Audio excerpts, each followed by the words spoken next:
let's turn our attention to this elaborate mahogany table, this altar, this highest point in the room. We commonly call this the pulpit. This is where the reading and the sermon are delivered. And these are two important components of worship. Thinking of our pulpit as a desk is actually a more useful way of understanding our tradition, especially with our delight in learning together. Notice its central location, its height. This would have aided in hearing the sermon in a time before microphones and speakers. This position gives you some idea of how important the written word and the spoken word was and is to Unitarian Universalism. We can also see the importance of the speaker, too. It is usually the minister who speaks here, the religious leader of the congregation. But this desk is open to anyone of goodwill, no matter their gender or identity, whether or not they are ordained clergy. Guests in this pulpit have included leaders from the Worcester Islamic Center, the Boundless Way Zen Center, folkloric storytellers, and Christian pastors. In our tradition, the clergy are ordained by the congregation after proving themselves through years of study of sacred literature, philosophy, and theology. In the past, the minister was often raised up from among the members of the congregation. This makes sense considering how our tradition does not have any pope or bishops, no elders, or other authorities beyond the congregation.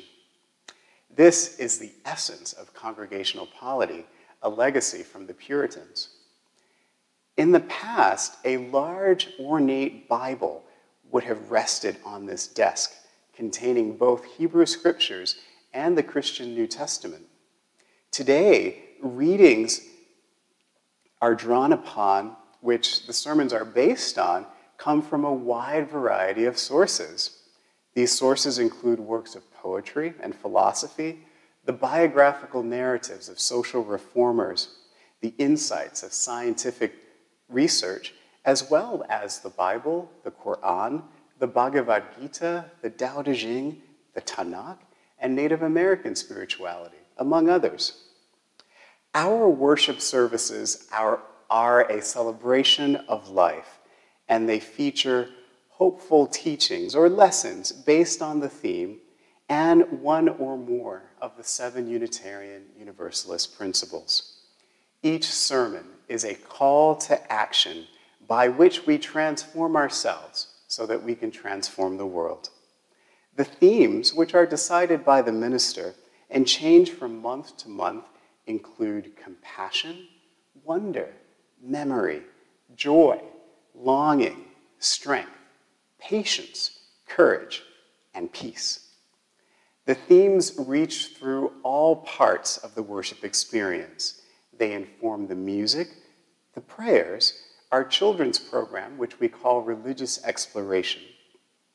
The themes also inform our social engagement with the community and inspire our charitable giving as a congregation. Our congregation gives away half of the Sunday morning collection to local, national, and international charities every Sunday. The theme also coincides with our important celebrations and holidays over the course of our program year, which starts in September and ends in June. The holidays celebrated here in worship include familiar ones like Thanksgiving, Hanukkah, winter solstice, Christmas, Kwanzaa, and Easter. We also mark some holidays that are unique to Unitarian Universalism. These holidays include Jazz Funeral, which is a time, usually in January, where we gather to celebrate and mark the passing of the past year with a lively funeral in the New Orleans jazz tradition. We also will mark Charles Darwin Day in some Februaries, where we celebrate the origin of the species, and the theory of evolution. We have our bridging ceremony, which usually takes place in June, and it marks the passage out of our youth group, usually for high school age kids, into adulthood, and often into college or into work. We have our flower communion, which also usually takes place in June. The flower communion is a time where we invite members of our congregation to bring a flower that represents who they are and to add it to a communal vase. After the service, all of the flowers that are in the communal vase are given to another person. So each person leaves with a different flower than what they brought in, symbolizing how we all carry each other as a community. And last but not least is our water communion, which is often how we start our program year in September. Again, members and friends are invited to bring a vial of water from a place that is sacred to them. It could be from their home, a place that they've traveled to, a local stream or pond. That water is then placed in a communal bowl, and that water is used to water plants outside or saved for other occasions throughout the program year. That communal bowl, again, symbolizes all of the gifts that we pour together into our common communal bowl. These and other holidays keep me and my worship team very busy throughout the program year.